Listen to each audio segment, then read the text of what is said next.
In this video, we will show how to remove the working table.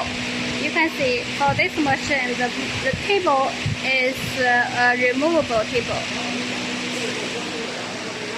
If you want to fix the working table, then you can put this part in this place and then fix it by the screw.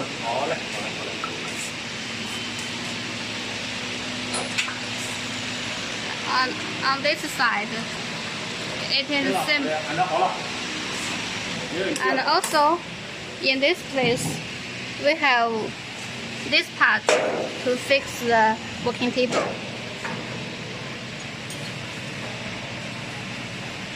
We can fix the removable working table like this way by the screw.